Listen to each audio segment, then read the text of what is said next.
Situation at the Oklahoma County Jail ends, and Governor Stitt moves the state to phase 4 of COVID-19 vaccine distribution. This is OU Nightly.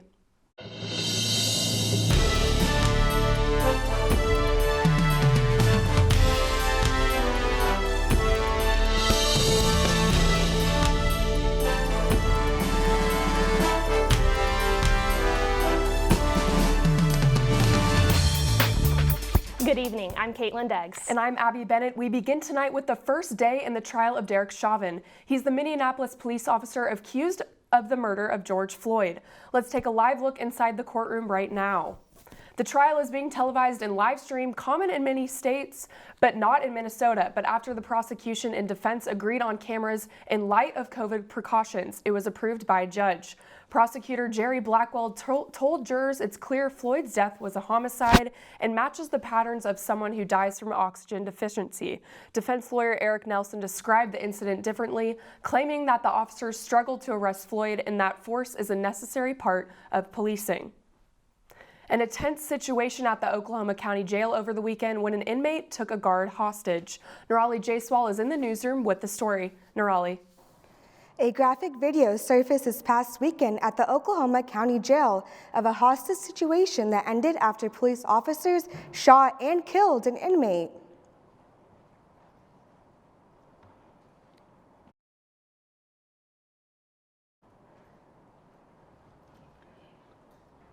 They claimed they had no intention of hurting the officer. They said they were protesting the poor conditions they have to live in. The family of late Curtis Williams spoke out this morning in an emotional conference in hopes to spread awareness of the police brutality within the prison walls.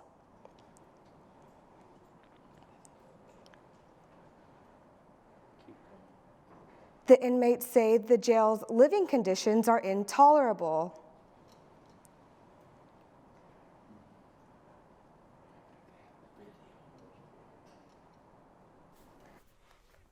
Sorry for those technical difficulties. Thank you, Nirali.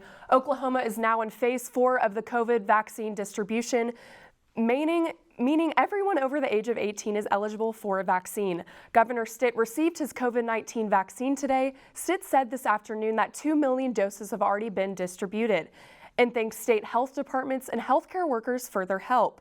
Stitt received the Johnson & Johnson vaccine.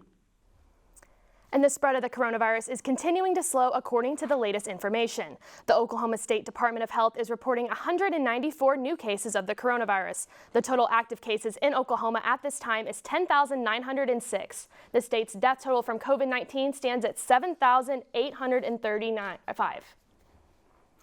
And Kaitlyn, it is absolutely beautiful outside today, but I definitely felt the wind on my walk to class. No, you are totally right. It was a little bit more windy than I was expecting, but we could see even stronger winds later today. Nash Rhodes has more in the first look at our forecast. Nash? Yeah, you two are absolutely right. The weather has been fantastic for much of the day, except for those wind gusts. In fact, many of these areas shaded blue, further to the west, are under a wind advisory that will expire until 8 o'clock p.m. this evening. Because of that, many of these areas will see wind gusts as strong as 55 miles per hour. Now, notice this doesn't include Oklahoma City or Norman, but it does include places like Tulsa and as far west as Guymon. Now, this is a problem because it is very dry outside. We're seeing lots of pop-up brush fires just north of Skiatook, south of Bartlesville. These are smoke plumes we're seeing here on radar, and we can expect more of this throughout the evening as the day goes along, and we're really not seeing anything in terms of rainfall. But coming up, I'll have severe storms in your forecast. I'll let you know where and when you could expect them to be. Thank you, Nash. And President Biden addressed who will be eligible for the vaccine and when. Kolby Terrell has that story and the rest of today's headlines from around the world. Kolby. Thank you, Abbi. President Biden announced today that 90% of adults will be eligible for the COVID vaccination by April 19th. Of course, it will take time after that for those eligible to set up their appointments, but it's looking like the Biden administration will reach its second goal set for 100 days in office with 200 million vaccines. The president also says the final 10% of adults will be eligible for the vaccine by no later than May 1st. And even though Biden is optimistic about the vaccine rollout, he remains cautious in the face of the pandemic. While he spoke on the state of COVID today, he reiterated his call to mask up. He's asking the governors who dropped mask mandates to reinstate them. And in cases where states have lifted restrictions, he's asking businesses to require masks. His pleas come after CDC Director Dr. Rochelle Walensky warned of a new wave of COVID cases surging in the near future. And a ship called the Ever Given went viral last week after blocking up the Suez Canal. After days of working to free the ship, it is now dislodged and floating in the canal. The Ever Given forced ships to reroute and held up shipping lines since it first became stuck on March 23rd. The ship is now on the move to make room for more than 400 other ships waiting for passage through the canal. The traffic jam is on a first-come, first-served basis, and ships carrying livestock were allowed through in the first wave. Global shipping experts say we'll feel the effects of this backup for weeks to come. That's the latest from the News Center. Back to you guys at the desk. Thank you, Kolby. And if you have allergies, you might want to be careful with how much time you spend outside. Stick around to find out why you might be struggling with your allergies a little more recently. Plus, an iconic event in Washington, D.C. is being offered in a virtual format this year. Stick around to hear more about how the nation's capital will celebrate this tradition when we return.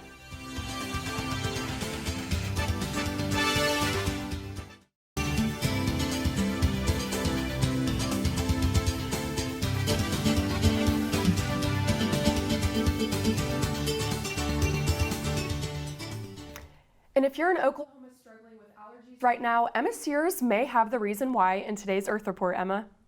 Springtime in Oklahoma doesn't just bring warmer weather. Many Oklahomans are suffering from allergies this type of year, and where you live in Oklahoma could be affecting how bad your allergies are.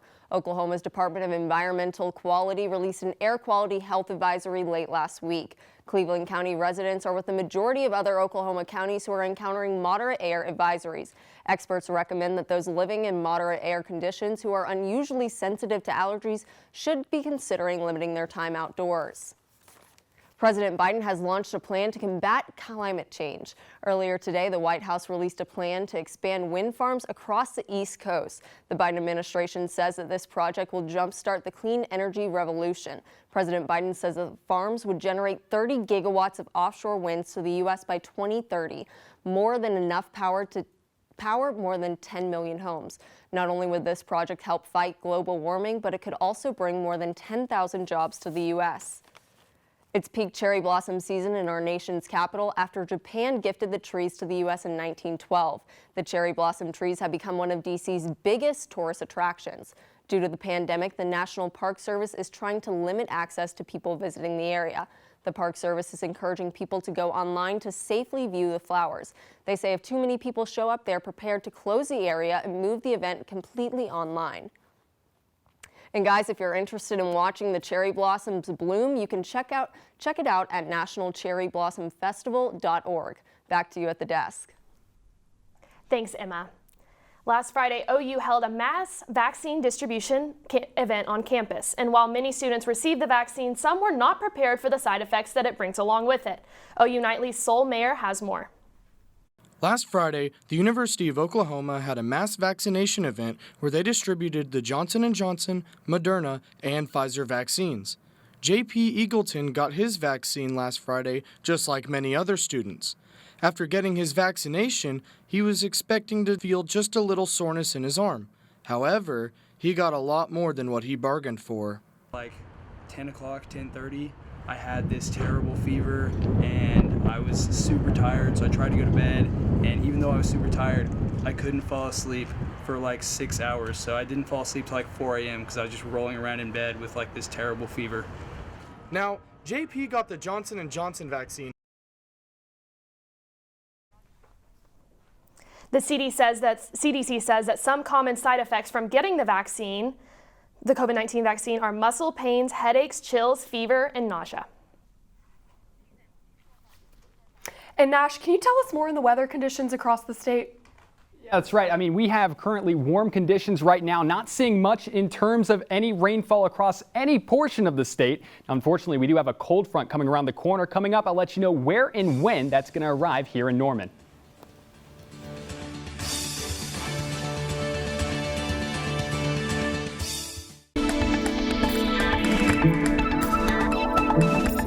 Welcome back to OU Nightly. Here's a live look at downtown Oklahoma City on what has really just been a fantastic Monday afternoon. Completely clear skies and those temperatures quickly starting to climb. We started the day in the 40s with strong winds, and right now they've increased up to 30 miles per hour in sustained wind gusts, with our temperatures now up to 76 degrees. And further west of here, many of us that are much luckier here than us in Norman got 81 degrees there in Elk City, Enid, Woodward, and Guyman, all getting into the 80s with fairly strong winds continuing to soar out of the south as strong as 55 miles per hour with those wind gusts. Now, whenever you have those strong winds and dry conditions, you typically do have a chance at a fire risk, and that's what we have right now, a fire weather warning for much of the state. This does start at the Panhandle to stretch all the way eastward into Miami and as far down south as the Red River, and will expire at 7 o'clock tonight. So if you're around any hazardous or flammable materials, please exercise extreme caution until 7 o'clock, because these winds paired with those dry conditions will make it absolutely dangerous.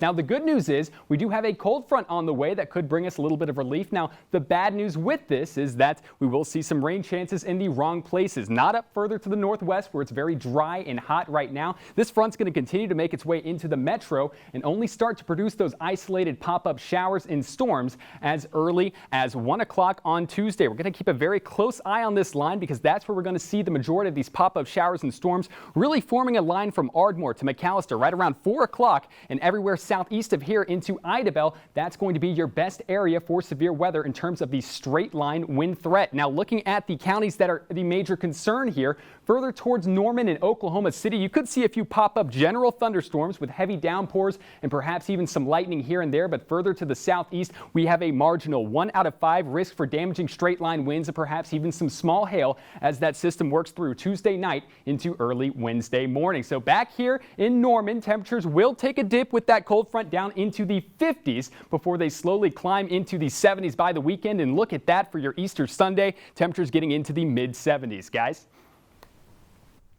10-digit dialing will be mandatory in the 405 telephone area code beginning next month. That means we're all going to add the area code to every local number we dial starting April 24th.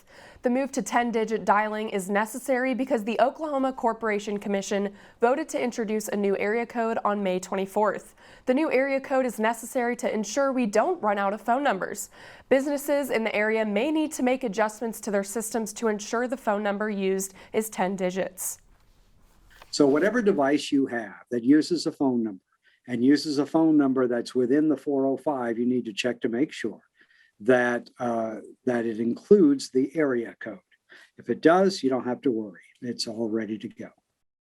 The OCC is urging residents to start dialing with 10 digits now and to make sure systems are changed before it becomes mandatory. And after the Sweet 16 rounded out, 2 Elite 8 games will take place tonight. Alyse Jones will break down those games for us, plus more in the sports world. Alyse? That's right. It's time for the Elite 8 to take the court, plus find out just how dominant OU softball is this season. Sports is next.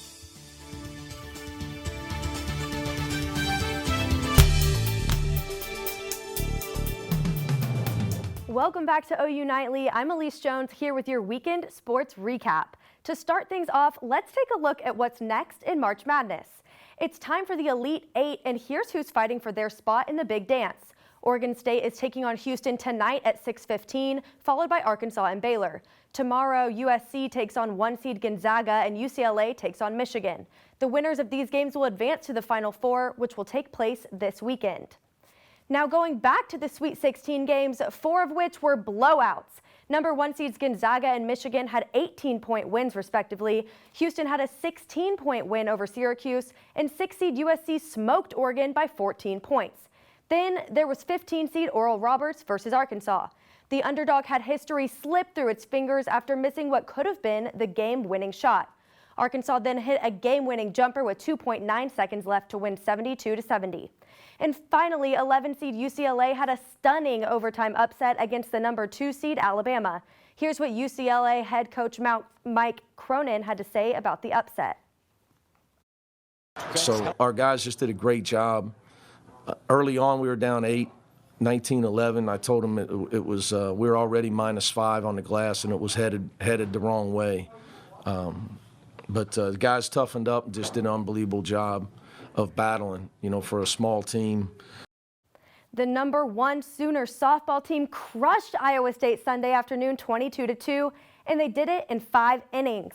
OU's offense tallied 18 hits and 3 home runs, and freshman infielder Tiare Jennings had a career day with 6 RBIs and her first grand slam of the season.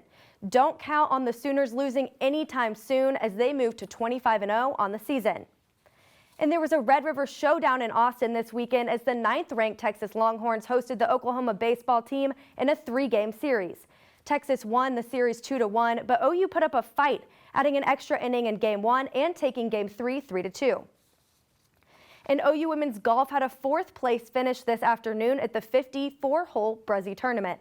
Michaela Fortuna led Oklahoma with the par putt at the last hole, sealing her 10th top 20 finish of her career.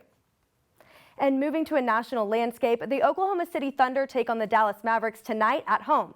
This will be the 2nd game of a 5-game road trip for the Mavs, who have lost their last 2 games. On the other hand, the Thunder lost the first 2 games of their 4-game homestand and currently have the 5th worst home record at 8-14. Tip-off tonight is at 8:10. And Thunder center Al Horford will sit out the team's final 28 games as the Tankathon ramps up. OKC also hopes to ensure that their 34-year-old will stay healthy leading up to a potential trade this offseason. Here's what head coach Mark Daigneault had to say about sitting the 5-time All-Star.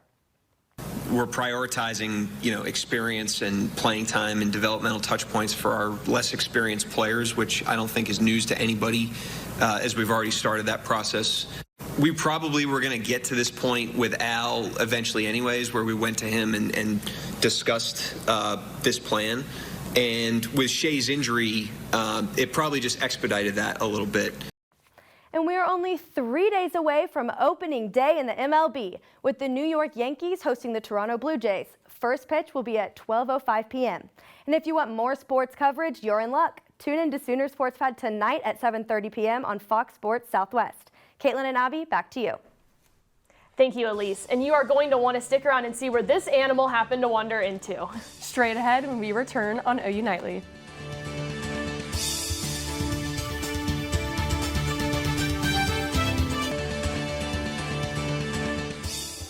I'm Kaleigh Tingelstad at the OU Nightly Update Desk. Ghislaine Maxwell, the longtime associate of Jeffrey Epstein, was charged for the first time with sex trafficking of a minor. The new charges against Maxwell go further than those in the earlier indictment that accused her of helping Epstein recruit, groom, and sexually abuse girls, but did not include sex trafficking allegations. Back to you at the desk.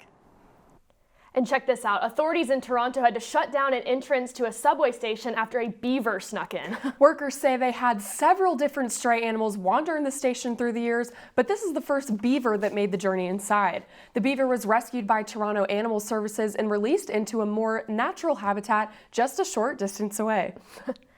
And before we close out, Nash, do you have any last updates for us? I've got one last look at your forecast for tomorrow. A cold front will come through, knock our highs down into the 60s, some places even the 50s for tomorrow. Meanwhile, further to the southeast, we have a chance at a few pop-up showers and thunderstorms, but those winds will die down to about 15 miles per hour. Meanwhile, here in Norman, we drop with that cold front to 58 degrees for a high on Wednesday before slowly climbing up into the weekend with Sunday a nice 75 degrees and partly cloudy. Guys? Thank you, Nash. Thanks for tuning in to OU Nightly. We're live every weekday from Gaylord Hall on the campus of the University of Oklahoma. We'll see you back here tomorrow night live at 4:30. Good night.